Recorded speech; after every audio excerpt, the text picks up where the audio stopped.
চলছে তিতুমির শিক্ষার্থীদের আমরণ অনশন, ৩ জনের অবস্থা আশঙ্কাজনক। টিউলিপের বিরুদ্ধে অভিযোগ তদন্তে ঢাকায় যুক্তরাজ্যের অপরাধ সংস্থার কর্মকর্তারা। আখেরি মোনাজাতে দেশ জাতির শান্তি কামনা, সড়ক, মহাসড়ক ও রেলপথে ভিড়।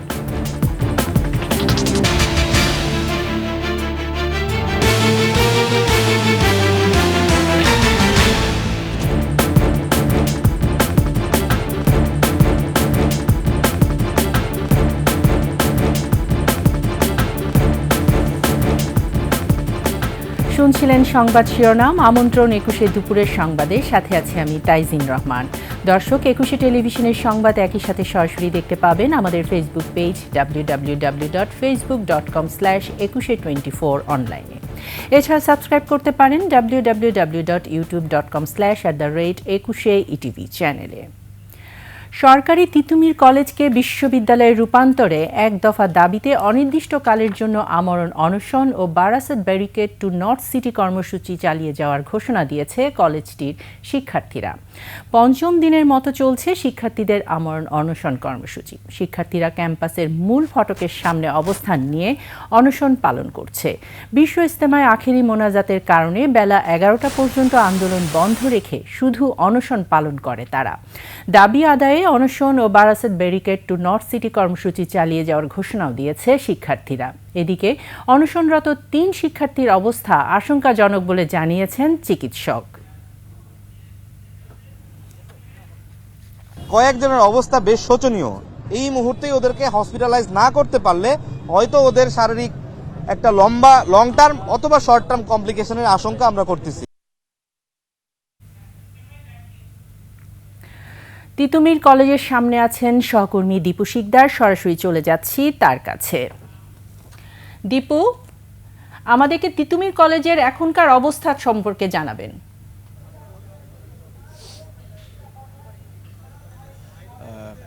তাজিন, আপনার বিশ্ব ইজতেমার কারণে আখেরি মোনাজাত অনুষ্ঠিত হয়েছে সকালে। সেটার কারণে কিন্তু ১১টা পর্যন্ত তিতুমির কলেজের যে আন্দোলন সেটি স্থগিত রাখা হয়েছিল। ১১টার পরেই কিন্তু আবার শিক্ষার্থীরা এখানে আসে এবং দুপাশের রাস্তা কিন্তু ব্লক করে দেয় তারা এখনও গেটের সামনে আছে। বিকাল ৪টার সময় তারা গুলশান ১ নম্বরের গোলচক্করে অবস্থান নেবে বলে আমাদেরকে জানিয়েছে। পাশাপাশি আমি জানিয়ে রাখতে চাই যে গত ৫ দিন ধরে কিন্তু এখানে শিক্ষার্থীরা অনশন চালিয়ে যাচ্ছেন, যার কারণে কিন্তু এখানে চিকিৎসকদের একটি দল এসেছিল। তারা যেটা জানিয়েছেন যে এই অনবরত অনশনের কারণে 3 শিক্ষার্থী আশঙ্কাজনক অবস্থায় রয়েছে। তাদেরকে দ্রুত হাসপাতালে নিতে হবে। এখানে একজন শিক্ষার্থী কথা বলছেন, আমরা একটু জানার চেষ্টা করব কি অবস্থা। আমাদের আন্দোলনে ওনারা আইসা দাঁড়াইতো, ওনারা যদি শিক্ষক হইতো কোন এই কথা হবে না। ওনারা শিক্ষক যদি হইতো তাহলে আমাদের পাশে এসে দাঁড়াইতো। ওনারা আমাদের পাশে না, ওনারা চাকরির পাশে দাঁড়াইছে।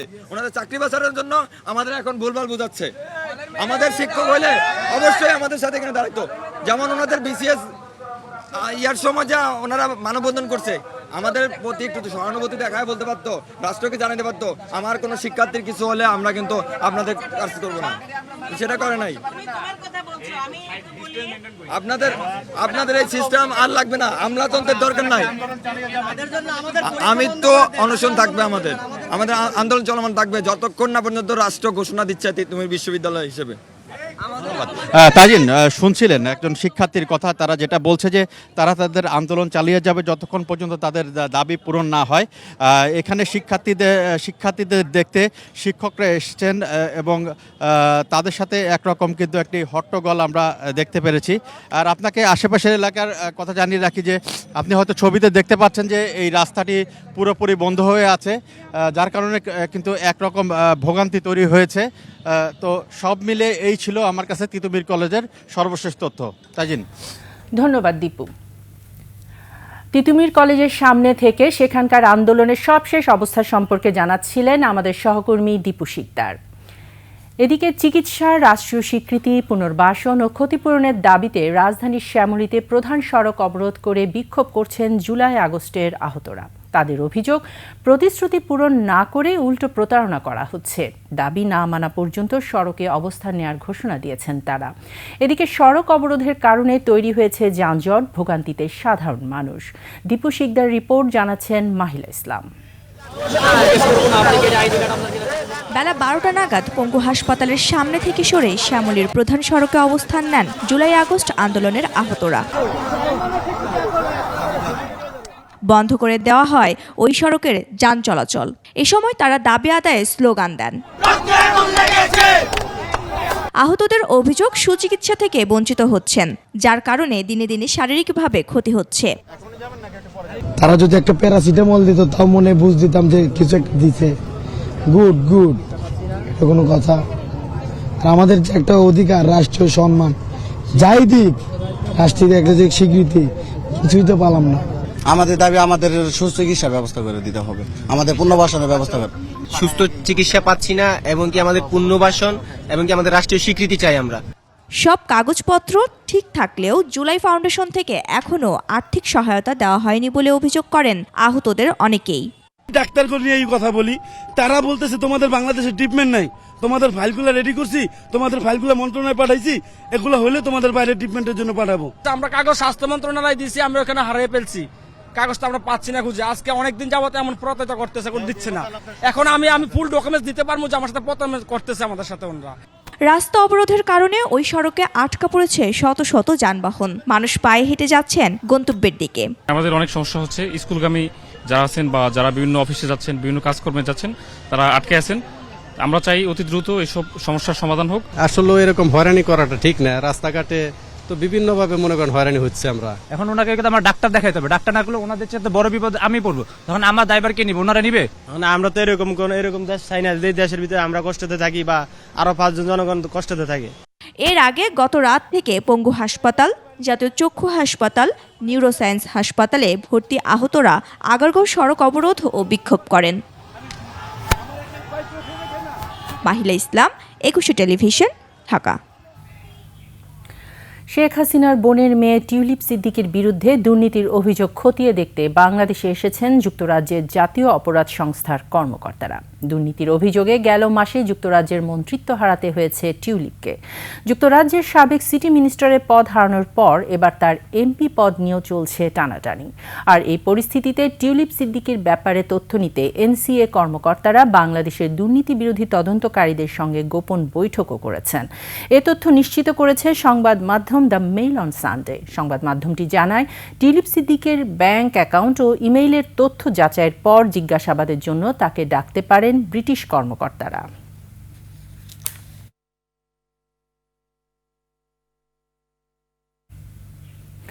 আখেরি মোনাজাতের মধ্য দিয়ে শেষ হলো বিশ্ব ইজতেমার প্রথম পর্ব। মোনাজাতে বিশ্ব উম্মার ঐক্য, শান্তি ও কল্যাণ কামনা করেছেন মুসল্লিরা। এদিকে ইজতেমার সার্বিক আয়োজন ও ব্যবস্থাপনা নিয়ে সন্তোষ জানিয়েছেন তারা। মানিক শিকদারের রিপোর্ট। এবার প্রথমবারের মতো 3 দফায় অনুষ্ঠিত হচ্ছে ইজতেমা সমাবেশ। শুরাই নিজাম বা জুবায়েরপন্থীদের উদ্যোগে 2 পর্বের প্রথম পর্বে আখেরি মোনাজাতে অংশ নিতে টঙ্গীর তুরাগ তীরে লাখো মুসল্লির ভিড়। সকালে ভারতের মাওলানা আব্দুর রহমান ও মাওলানা ইব্রাহিম দেওলা সাহেব বয়ান নসিহত করেন। খুব ভালো শিক্ষা পাইলাম, আমরা এইগুলা কাজ বাড়িতে গিয়ে করবো আর কি। এইগুলা যদি আমরা মেনে চলি, তাহলে আমরা হেদায়েত হয়ে যাবো ইনশাআল্লাহ। সকাল 9:11 আখেরি মোনাজাত পরিচালনা করেন কাকরাইল মসজিদের ইমাম ও খতিব মাওলানা জুবায়ের। 24 মিনিট ধরে চলা মোনাজাতে অংশ নেন প্রায় 40 লাখ মুসল্লি।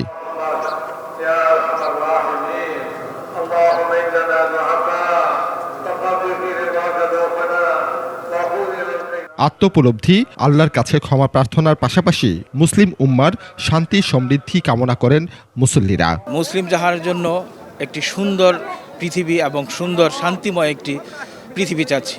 মুসলমানদের উপর এটা আল্লাহ তাআলা যাতে তাদের হেফাজত করে, আল্লাহর কাছে দোয়া করি সবাই যেন ঈমান আমল নিয়ে থাকতে পারে। সকল হিংসা ভুলে দেশের মানুষের সমৃদ্ধি ও শান্তি কামনা করেন তারা। বাংলাদেশকে সুস্থ সবলভাবে চলে, এই চলার জন্য আল্লাহর কাছে দোয়া করি, আল্লাহর কাছে ফরিয়াদ করি। দেশ শান্তি, সবার মুসলমানদের শান্তি থাকে। সফলভাবে ইজতেমা সম্পন্ন হওয়ায় শুকরিয়া আদায় করেছেন অংশগ্রহণকারীরা। অন্য বছর থেকে এবার ইজতেমা আমাদের জন্য খুব ভালো। আল্লাহ কাছে লাখ লাখ শুকরিয়া যাতে আমরা যে অনুষ্ঠানটা আমরা সুন্দর মতো করতে পারছি। দেশের চলমান অস্থিরতা নিরসন হোক খুব দ্রুতই, এমন কামনা করেছেন মুসল্লিরা। সেই সাথে সারা বিশ্বের সকল মুসলমানরা যেন শান্তিতে বসবাস করেন, সেই কামনাও ছিল তাদের প্রার্থনায়। মানিক শিকদার, 21 টেলিভিশন, টঙ্গী, গাজীপুর। এদিকে আখেরি মোনাজাত শেষে পথে পথে চরম দুর্ভোগে পড়েছেন ঘরমুখো মানুষ। পর্যাপ্ত বাস ট্রেনের অভাব, বেশি ভাড়া ও সময় মতো ট্রেন না আসায় অপেক্ষা করতে হচ্ছে দীর্ঘ সময়। যানবাহন না পেয়ে অনেকে হেঁটে রওনা হন গন্তব্যের উদ্দেশ্যে। গাজীপুর প্রতিনিধি অপূর্ব রায়ের তথ্য, ছবিতে ডেস্ক রিপোর্ট। প্রথম পর্বের আখেরি মোনাজাত শেষে ঘরমুখো মানুষের ঢল নামে রাস্তায়। ঢাকা ময়মনসিংহ মহাসড়কের টঙ্গীবাজার, স্টেশন রোড ও কামারপাড়া এলাকায় ময়দান থেকে বেরিয়ে এসে দীর্ঘ সময় লাইনে থেকেও পাচ্ছেন না যানবাহন।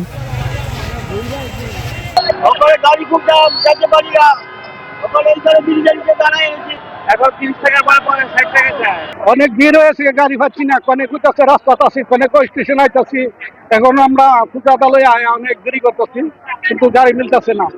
বেশি তো অনেক যায়, আমরা ট্রেনে যেতে পারি 35 টাকা দিয়া, আর আমরা যখন লাগতেছে 250 টাকা প্রতি টিকিট। 150 টাকা গাড়ি ভাড়া, অনেক 300 টাকা গাড়ি ভাড়া হচ্ছে না, গাড়ি ভাড়া অনেক বেশি ডাবল। আবার যানবাহন পেলেও ভাড়া নেওয়া হচ্ছে কয়েক গুণ বেশি। মহাসড়কেও সৃষ্টি হয় তীব্র যানজট। আখেরি মোনাজাত শেষে টঙ্গী রেল স্টেশনে যাত্রীদের ভিড় দেখা গেছে সবচেয়ে বেশি। ট্রেন যদি আমাদের জন্য আরো হয় তাহলে আমাদের জন্য সুবিধা হবে এবং আমাদের গন্তব্যস্থানে পৌঁছানো খুব সহজ হবে ইনশাআল্লাহ। বামনবাড়িয়ার যাত্রী আমরা যাইতে পারি না,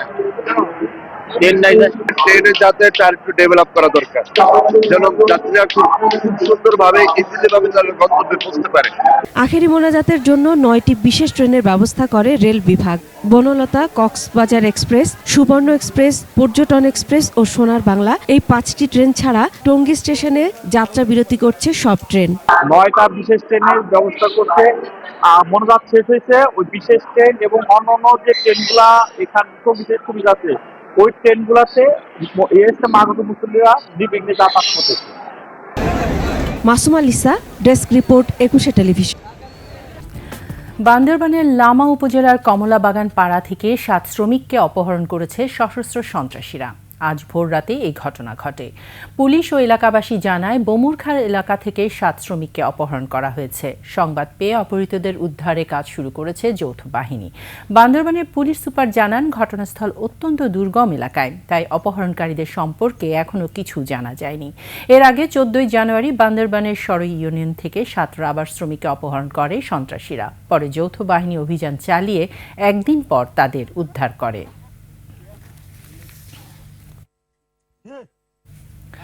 লিবিয়ার ভূমধ্যসাগরের উপকূলবর্তী তীর থেকে অন্তত 20 বাংলাদেশির লাশ উদ্ধার করা হয়েছে। ভূমধ্যসাগরে ডুবে যাওয়ার পর এসব লাশ দেশটির পূর্বাঞ্চলে ব্রেগা তীরে ভেসে এসেছে। স্থানীয় রেড ক্রিসেন্ট এ তথ্য নিশ্চিত করেছে। এ নিয়ে পররাষ্ট্র মন্ত্রণালয়ের আফ্রিকা বিষয়ক মহাপরিচালক BM জামাল 21 টেলিভিশনের সাথে কথা বলে জানান, লিবিয়ায় বাংলাদেশ দূতাবাসের পক্ষ থেকে নিহতদের পরিচয় জানার চেষ্টা চলছে। আফসানা নীলার রিপোর্ট। লিবিয়া উপকূলে আবারও লাশের মিছিল। ভূমধ্যসাগরের উপকূলবর্তী তীর থেকে অন্তত 50টি মৃতদেহ পাওয়া গেছে। এর মধ্যে অন্তত 20 জন বাংলাদেশি। স্থানীয় রেড ক্রিসেন্ট দিয়েছে এমন তথ্য। তবে লিবিয়ার পূর্বাঞ্চলে ভূমধ্যসাগরে উপকূলবর্তী বেগ্রা তীর থেকে বিগত 2 দিনে বেশ কয়েকজন অভিবাসীর লাশ উদ্ধার করা হয়েছে বলে বাংলাদেশ দূতাবাস বিভিন্ন সূত্রে জানতে পেরেছে। স্থানীয় উদ্ধারকারী কর্তৃপক্ষের মতে, অভিবাসন প্রত্যাশীদের একটি নৌকা ভূমধ্যসাগরে ডুবে যাওয়ার পর এসব লাশ বেগ্রা তীরে ভেসে আসে। এছাড়া উদ্ধার হওয়া মৃতদেহগুলোর মধ্যে বাংলাদেশি নাগরিক থাকার আশঙ্কার কথা বিভিন্ন সূত্রে জানা গেলেও এ বিষয়ে বাংলাদেশ দূতাবাস এখনো নিশ্চিত হতে পারেনি। পররাষ্ট্র মন্ত্রণালয়ের আফ্রিকা বিষয়ক মহাপরিচালক BM জামাল জানিয়েছেন, তারা উদ্ধারকৃত লাশের পরিচয় শনাক্তের চেষ্টা করছেন। 20 জনের ডেড বডি পাওয়া গেছে এবং তাদেরকে ডেড বডি ওয়াজ ডিকম্পোজড আর কি। এই কারণে ওখানকার যে অথরিটি তারা ওদেরকে মানে সমাহিত করেছে আর কি, বেরি করে দিয়েছে। এই প্রেক্ষিতে দুর্ঘটনায় মৃত, আহত বা ক্ষতিগ্রস্ত বাংলাদেশি নাগরিকদের বিষয়ে যে কোনো তথ্য জানানোর জন্য দূতাবাসে যোগাযোগ করতে বলা হয়েছে। আফসানা নীলা, ডেস্ক রিপোর্ট, 21 টেলিভিশন। এবারে আভিভা ফিন্যান্স লিমিটেড বাণিজ্য সংবাদ।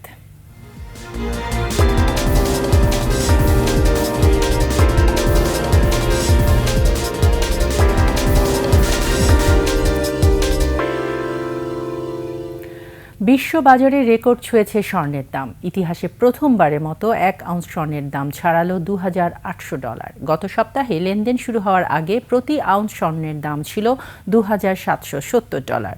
সপ্তাহের প্রথম কার্যদিবসে লেনদেনের এক পর্যায়ে প্রতি আউন্স স্বর্ণের দাম $2,731 নেমে যায়। স্বর্ণের এমন দাম বাড়ার প্রেক্ষিতে এরই মধ্যে দেশের বাজারেও স্বর্ণের দাম বাড়ানো হয়েছে। ভরিতে বেড়েছে সর্বোচ্চ $2,099। নতুন করে মূল্য বৃদ্ধির ফলে ভালো মানের 1 ভরি সোনার দাম দাঁড়ালো $1,44,890। নতুন এই দাম আজ থেকে কার্যকর হবে। দেশের ইতিহাসে এটি এখন পর্যন্ত সোনার সর্বোচ্চ দাম।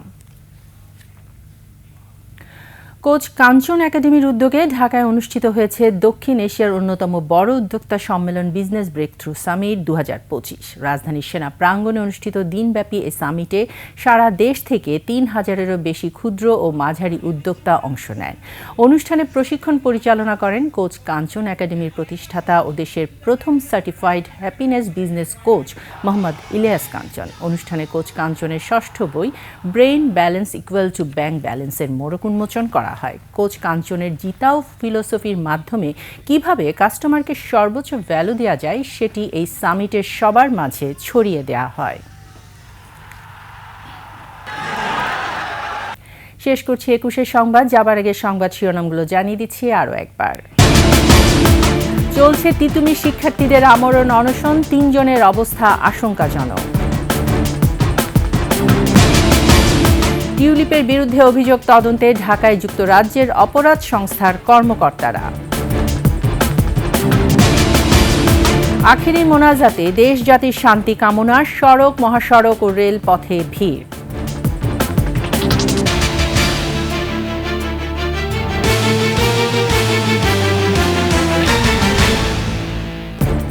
সর্বশেষ সংবাদ জানতে ডায়াল করুন 2021 নম্বরে আর ভিজিট করুন 21-tv.com এই ওয়েবসাইটে। ফেসবুকে ভিজিট করতে পারেন www.facebook.com/2124 অনলাইনে।